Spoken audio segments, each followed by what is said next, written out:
ছোটোখাটো আর্টিস্টরা যেখানে আসলে পকেট ফুল ফাঁকা হয়ে যায়, এই শপে আসলে আমাদের সব আর্টিস্টদের পকেট ফাঁকা হয়। হাই এভরিওয়ান, কেমন আছেন আপনারা? দেখতে পাচ্ছেন এটি একটি আর্ট ম্যাটেরিয়াল শপ। এখানে আর্ট রিলেটেড সব ধরনের ম্যাটেরিয়ালস পাওয়া যায়। এই শপটি হচ্ছে ঢাকার নিউ মার্কেটে অবস্থিত। এই শপে জিনিসগুলো অনেক সুন্দরভাবে গুছানো থাকে, তাই কিনতেও সহজ হয়। বলতে পারেন আমার খুব পছন্দের একটা শপ। রিসেন্ট আমার বিশেষ একটা প্রয়োজনে ঢাকা যাইতে হয় এবং আমার অনেক আর্ট ম্যাটেরিয়ালসের প্রয়োজন ছিল। তো আমি কি এই শপ থেকে কিনলাম তা আজকে আমি শেয়ার করব আপনাদের সাথে। এটি হচ্ছে A3 সাইজের এটি স্কেচ পেপার, যে পেপারে বড় বড় ছবি স্কেচ করে থাকি আমি। এটি হচ্ছে A5 সাইজের একটি স্কেচ প্যাড। এই প্যাডে আমি বিভিন্ন স্ট্রেঞ্জারদের ছবি এঁকে থাকি। রিসেন্টলি দেখেছেন একটা আঙ্কেলের ছবি এঁকেছি এটাতে। এগুলো হচ্ছে A4 সাইজের স্কেচ পেপার। এগুলোতে আমি A4 সাইজের স্কেচ করে থাকি। A4 সাইজের স্কেচগুলো বেশি করা হয়।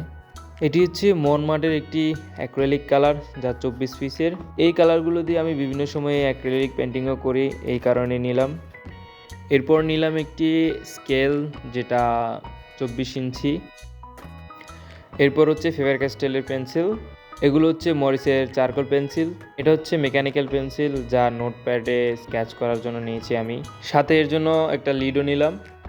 এরপর আমার মেকানিক্যাল পেন্সিলের জন্য লিড কিনলাম। এই আর্ট ম্যাটেরিয়ালসগুলো কিনতে আমার টোটালি 2 থেকে 2,500 টাকা লেগেছে। তো আজ এই পর্যন্তই। ভিডিওটা শেষ পর্যন্ত দেখার জন্য ধন্যবাদ।